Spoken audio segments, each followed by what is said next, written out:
It's the final countdown. Do-do-do-do. Do-do-do-do-do. Hey, cue that wind effect. Oh, yes, sir. Yes, sir. Y'all bring it in, bring it in, bring it in, bring it in. Hey, listen. Time's about to get a little more intense, guys.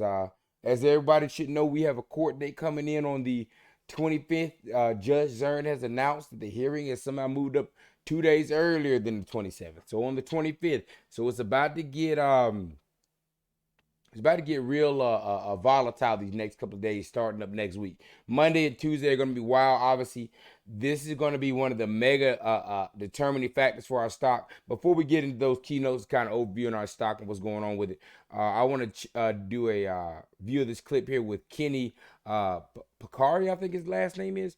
But basically, he has a very good mindset on the market. Obviously, he's been doing this for a while, but he's just kind of a refurbishment of what's going on with the markets and then how millionaires are moving with their money. There's people that are scared, but like what Warren Buffett says, when others are scared, be greedy. When others are greedy, be scared. This is the time that you should be buying in those high-priced power companies, those street companies of the future, XRP, Tesla, NVIDIA. Y'all know the names, and you know the game. Let's get down into it. All right, let's get back to the markets. Oh, look who's here. It's Friday morning. Kenny Polcari is with us. Polcari. Not in New York. No, he's holed up down there in Florida. Don't blame you. You say, moi, gave you a hard time about the market during your last appearance. I have no memory. Right. What did I say that was so wrong?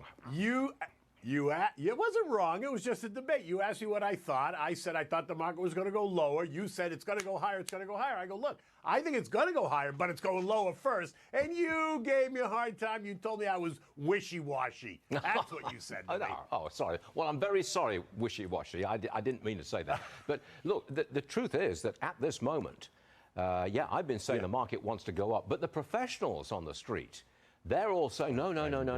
A big drop is coming. It's almost universal bearish feeling here.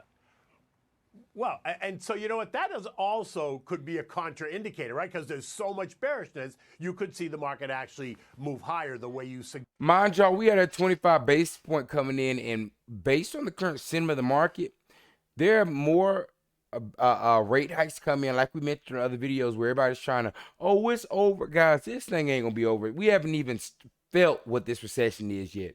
But what I can tell you is that we will emerge on the other side, right?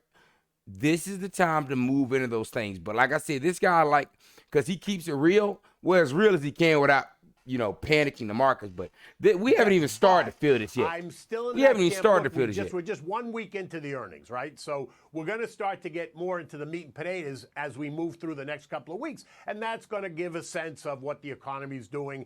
I think you're going to see some difficult numbers. I think you're going to see some cautious guidance. And I think that's just going to put pressure on the market. It's not going to crash, I don't think. I'm not calling for this big crash, but I don't think we're going to test, somewhere between 38 and 4,000 on the S&P, which would be like an 8% move from here, which is well within the trading range. And I think that's normal. And I think it's healthy. But when do we get through i.e. all this? red coming. Do we have to wait till the fall? Yeah, no. I think we're going to get through, once we get through earnings season, and then we get a sense of what the Fed's going to do in May. Now, look, the next conversation went from 2 weeks ago there was going to be no Fed hike because PPI was so great. Then it turned into, well, maybe we're going to get one more and pause. And now it's, well, maybe we're going to get one more and then another one in June, which is also causing some angst in the market. We saw it from a couple of Fed heads.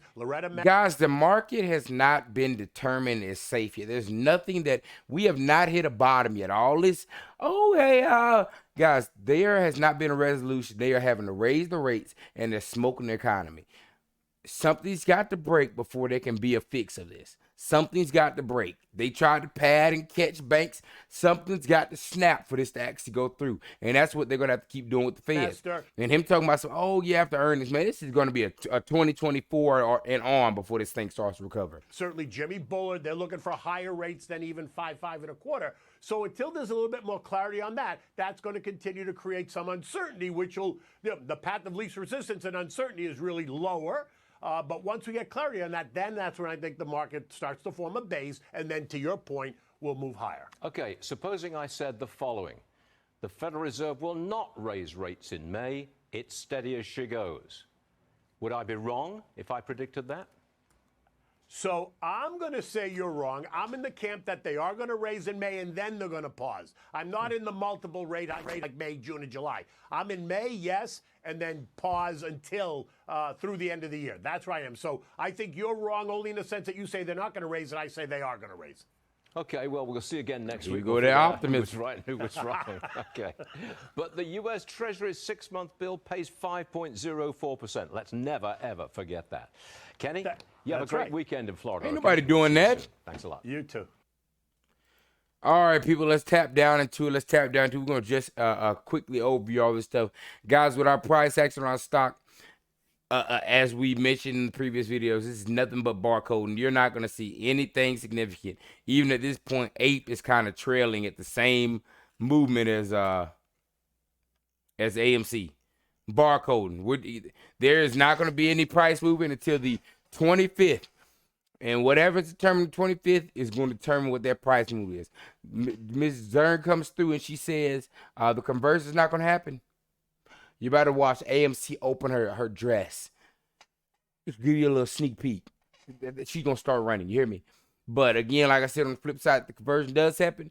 Expect APE movement up and then expect AMC movement down.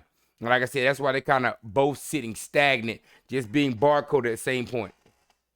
They're trading through the same synthetic shares over and over again. We got 20,000 shares available bar at this time, only 20,000 at a 204% range. Obviously, they barreled out. They've hit 0, came up and got bought. There's 100 shares that came up.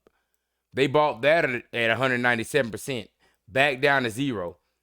Somehow 25,000, 25,000, 20,000, 20,000. But obviously, that's being gobbled up. This is all synthetic. I mean, look at it. Look at this.